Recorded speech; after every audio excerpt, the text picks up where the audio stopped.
Hey guys, welcome to Behind the Books. I'm Tim Holmes, and this month we're going to talk about something a little different than actual books. Sometimes the adventure of being an author takes you in directions you never really expect to go. What we're going to talk about today is Start a Story Workshop, the app. It's still in development, but it is based on Start a Story Workshop, the TV show pilot. Another crazy thing I never expected to happen. What happened was a couple of years ago now, Rogers Television here in Ottawa helped me film the pilot for a brand new children's television show. To help promote that show and make our pitch as much as, as fantastic as possible to the national networks and larger companies, we knew that they would want connectivity outside of the show itself. And so the best way to do that, of course, is a mobile app. And so what we've designed is an app that ties directly into the show. So as we create more episodes, you would end up being able to download those episodes into your app, and then you can make the choices that weren't voted for in the show. Sometimes you watch and go, oh no, the kids on the show voted for that part to be in the story, but I wanted the other part. Well, now you can have that. So we thought nowhere better to start than the pilot episode itself that features a blue baby Triceratops. Right up there over my shoulder, you can see the character. So that story, the best and worst camping trip ever, is actually the first one to be featured in the app, and that's what we're working on right now. And the idea is you take the app, you can make the choices just like we do in a workshop, but you're making the choices that weren't made as part of the episode. And then those choices, you collect them all, and then you can draw different pictures, your very own art, integrate it into the story for each section, and then press play. And you will get a storytelling of the story that you just built from yours truly. So you basically build yourself your very own story time with the choices that you wanted from the story. So with that in mind, let's take a peek. I wanted to show you guys today a little behind the scenes, behind the books peek at the crazy life, the stuff you don't even expect to be doing as an author, but we're making Start a Story, the app, and I wanted to show you a peek of how it has evolved and the different changes we make and how we plan the different portions that are going to go into the app itself and how it works. All right, let's take a look. So here you can see we're just working out the math on the number of choices and how many different steps we were going to have in the progress of the storytelling, and trying to figure out how many different recordings we would have to do based on the number of choices we gave folks. And here in this one, you can see originally we were going to have the app play in portfolio mode, like having it up and down.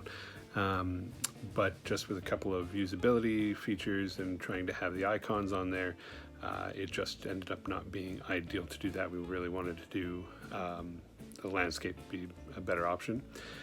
We also had the concept of mixing and matching multiple stories. The idea being, we'd have multiple episodes to draw from if we had the TV show created, and that just again that we walked away from that purely because of the exponential number of recordings that would be required to support such a concept, and it just ended up being more of a return on investment idea there. Now there were far more choices originally for each section. As you went through the beginning, you could choose all sorts of different pieces, but again, we walked away from that as well because of the exponential amount of recordings required. Now you'll see here, if you look to the right, only one art part was included in the entire process. We put in probably more art parts in as we're finalizing our app here. We have more art parts than Start a Story Workshop does if you participate in it in person. But having just one art part and having it be at the end, it just didn't emulate the Start a Story Workshop enough. So we had to alter how often we input the art process. So there we are, our splash screen. Still needs a little bit of work. We're going to change the background and stuff. And of course, we land on this splash page, which has now changed a whole bunch, but you'll see in the center, those are supposed to be covers of stories we've built, and some icons that are going to be replaced. They're simply placeholders. You'll see a lot of placeholders as we actually go through this. Then we'll pick to start a new story, and we come to our beginning. And here we have a piece in the art. Now the writing is quite small, and where we have a little campfire, and that's our beginning of our story. And that little piece of yellow icon in the center with the art, that lets you know that you can draw an image for the beginning of your story. And so the idea is you can click on that and be taken over to the art page, which is here. You can select previous images you've made, or you can decide to start a new drawing. And here we are with a couple of different buttons on the left there for increasing or decreasing the size. You can go to the top right and choose the color selector, and choose any color you like. Now we're going on a camping trip, so maybe we'll draw a little makeshift tent. Again, there's a reason I do my art in my books a certain way with photography and collage, because, well, my artistic skills by hand are, well, we'll say they're limited.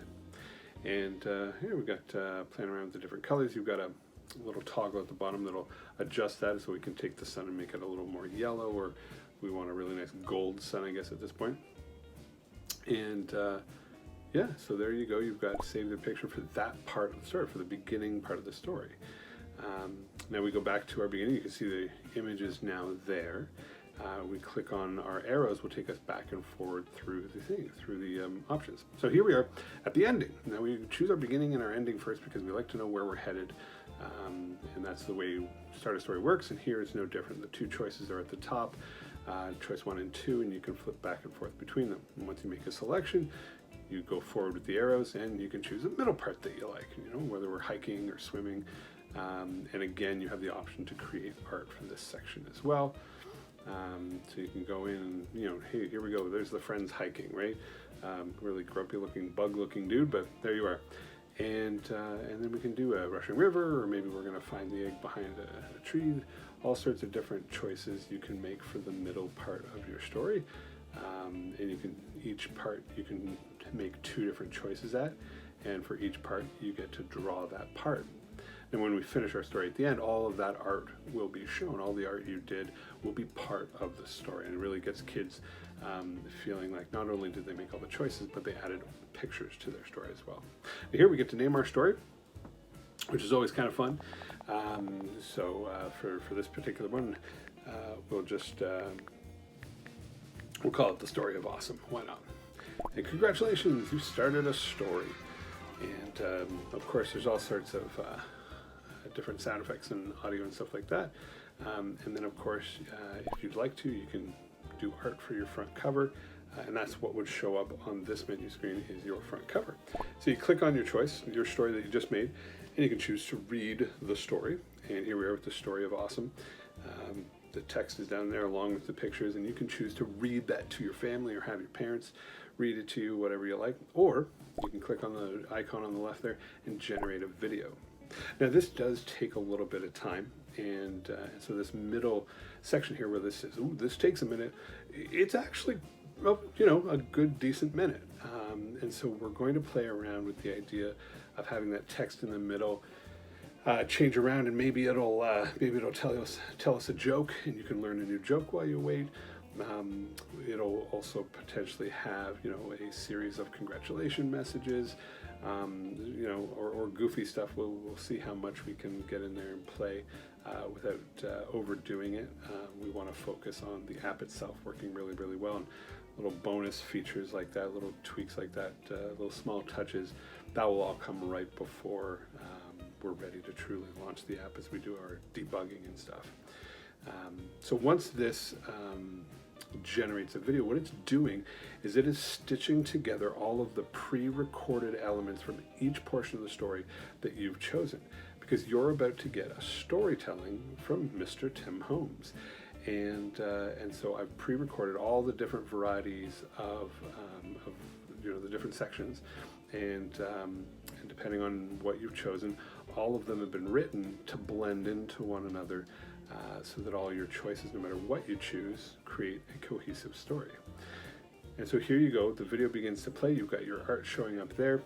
Again, this is a demo storytelling video, some really bad lighting and stuff, so that'll all get redone when we actually launch the app. But this is kind of what to expect, and you see sort of the got a page turn animation there. We really like that. Just some tightening up of the whole thing as well, rather than having those gaps as the page turns, where it goes black screen and stuff. We'll tighten up all of those transitions. Now that was our first stab at putting the app ideas we had together. And we wanted, you could see the cube animations as we turn from page to page and choice to choice. And we wanted to emulate the cube that I use in the workshop.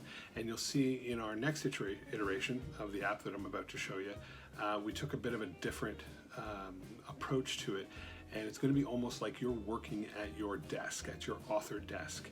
And you got your big sheet of paper, and you're going to be making your story choices and art additions to your story using the large piece of paper in the middle of your desk. And so let's take a look at the next step in the next evolution of the app as we worked on it.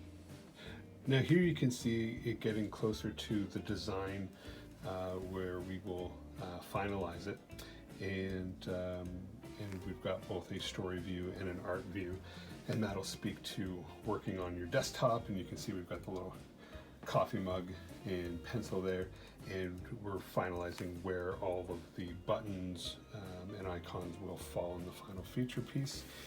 And then of course you can see a peek at the tree, the menu tree, so we sort of get our ideas organized and we know which way you can go and not go, that we really want to sort of focus people through a particular path through creating their story, but still allow them to have some flexibility flipping back and forth between the art and story parts, and being able to get help if they're sort of lost at what to do.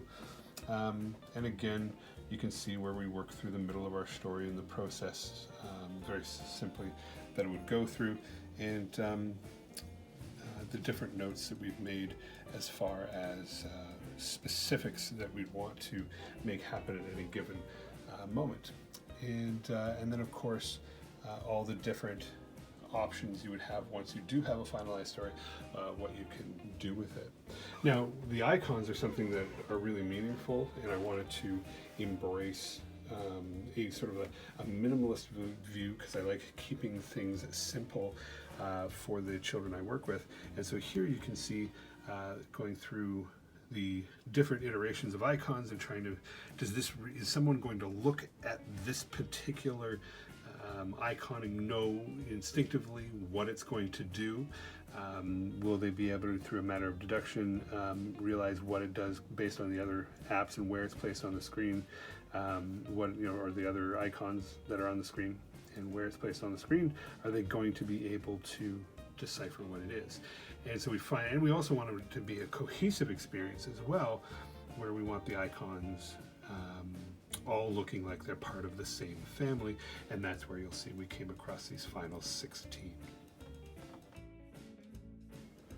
So here we are with the same splash screen and all that at the beginning, and immediately you see a difference. Now the icons haven't changed yet. We've got an update coming to the icons as well, but we've also got the icons that you cannot use grayed out, and the icons you have access to are colored. So you've got your help button, our bookshelf, and the home button. And in the center, you start a story. That is how you start a fresh story, and there'll be other additional things that we add to the center screen there. So we'll click on our bookshelf. And here we are with our bookshelf. Our bookshelf, we will have, this is a default placeholder bookshelf. We'll empty those bookshelves, but you've got the 3 icons for my books, and eventually those will be downloadable content where you'll be able to get storytellings that are specific and exclusive to the app, storytellings of those stories. And there'll also be links to my website as well, so you can go buy the physical books. And of course, as we add downloadable content packs for more stories that you can create on your own, they'll be here on the bookshelf as well. And so here we are. Let's start a story. And of course, you're going to get my placeholder video for as I greet you to the workshop experience and explain what we're going to get busy doing. and we've got the beginning of our story. Now you see here, much different. We've got that nice big image where Fred, Bob, and George are going to spend a weekend camping, and we've got our large arrows down at the bottom. Of course, we've got that art tab as well. Normally there'd be 2 choices for everything else, but in the beginning of our story is the one spot we don't have 2 choices for you. And then of course, yeah, like I said, we've got that art tab along the side.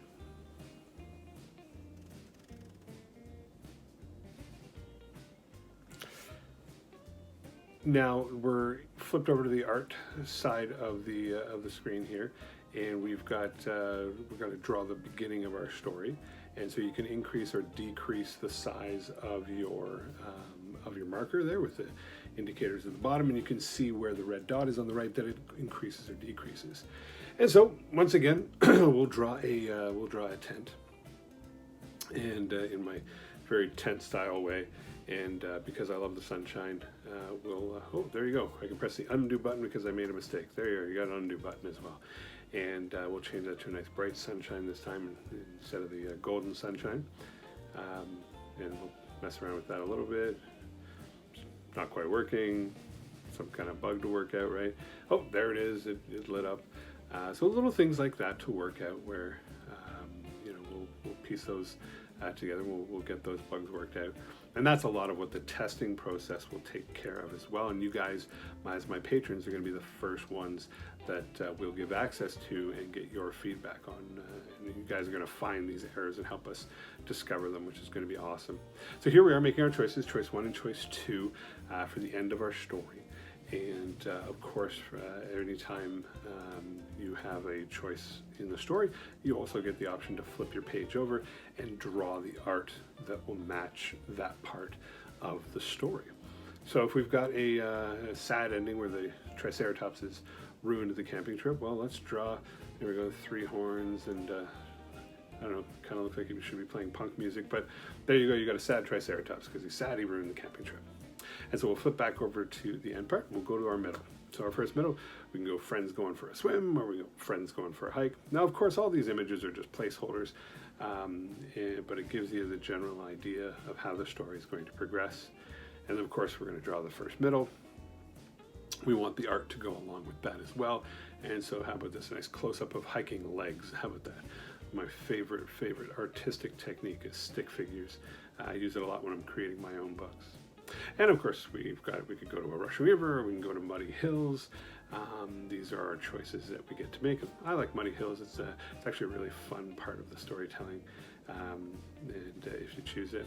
So we need some muddy hills. So let's make it nice and dark brown there, and we'll make some hills. There's a lot of hills. It's like the Muddy Mountains almost, or something, mountain range. But there you go. We got some muddy hills, and so we'll flip back to our story part. And where are we going to find the egg? In a tree, or are we going to find an egg behind the tent? Let's find out. Well, let's pick a tree. Let's do the tree, and we'll draw a tree there as well. And we got the nice brown again, and the green. We can flip it over and make a nice green curly top to the tree there. And we've got our drawing for the third part, or the fourth part of our story there. It's perfect. And of course, then we've got to name our story. And that's always a fun part to come up with. And again, this is really similar in the methodology. We just wanted to have the user interface be a little more intuitive and tidy, and look them a little more slick. Even the buttons as they are right now, where they're sort of translucent, we're probably going to go with more of a solid button look to them as well. But here we are drawing the cover of our book, and you'll notice here we've got a nice big face to draw the cover. And while I was looking at this, we also discovered a bit of a glitch. You'll notice it still has this picture of a book in the middle, so it didn't save the cover. Now when that happens and you have to stop making your story in the middle of a story, whether you're right at the end or just choosing making your first choice, you'll get this, an invisible icon up on the bookshelf that shows you you're not quite done creating your story. So you can fast forward through it and go to any section you like to edit your story. And we were going to try to draw that cover again, but maybe it didn't like it. Maybe it didn't like it because it was only one guy. So let's draw all 3 friends. How about that? So we'll take a look here and we'll draw the second friend there, and why don't we try maybe a green friend? How about that? There we go. And so we've got all 3 friends ready to go on a camping trip, and we're going to save that image there, and we'll see what that does there. Oh, save your picture. This is a little different. We'll press OK. Hey, you did it. Very cool. So you started a story. So there's our congratulations, and you know, that's you can see now you've got a cover and your title. And so now when we exit out of here right now, you press the button there, you've got the your cover has shown up on the bookshelf, and you can click on your cover. And once you do so, you get all of these options. You can share it with friends, you can continue to edit, delete it off your bookshelf, read it, or watch it. So let's take a look at what reading looks like. And we'll go right into here. And this one, again, lots of glitches to work out. The images are really big, the text is really big, doesn't work properly, but that's just fine. It's something where everything's in place. We just have to work on the prettying of it. And now we're going to try to watch it. So again, what happens when we watch it? We're going to generate the video. Now I mentioned the last iteration, or the previous evolution of this. We wanted to play around to see if we could get different pieces of text here. So right now, this is our testing of that idea, where you can say, oh, the beginning's done, now the middle's done, and it works its way through so you feel like there's some progression.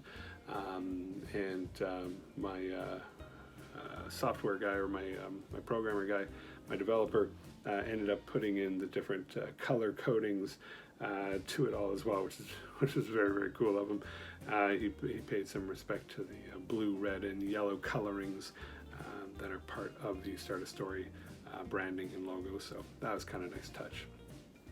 Now once this loads, you're going to see a very similar generated video with the turning page transitions and the placeholder storytelling that's taking place as well. And here we go. Video pops up, and there we go. The video pops up, and you've got me telling the story. Now we've got our blank sheet of paper there, and that's unfortunate because it just means the image hasn't been properly transferred over to it. So again, little glitches to work out and all that. And you see we've still got the page transition in there, but that's kind of where we're at right now with the app. So that is Behind the Books this month. We look forward to seeing you again next month for a whole new peek behind the scenes.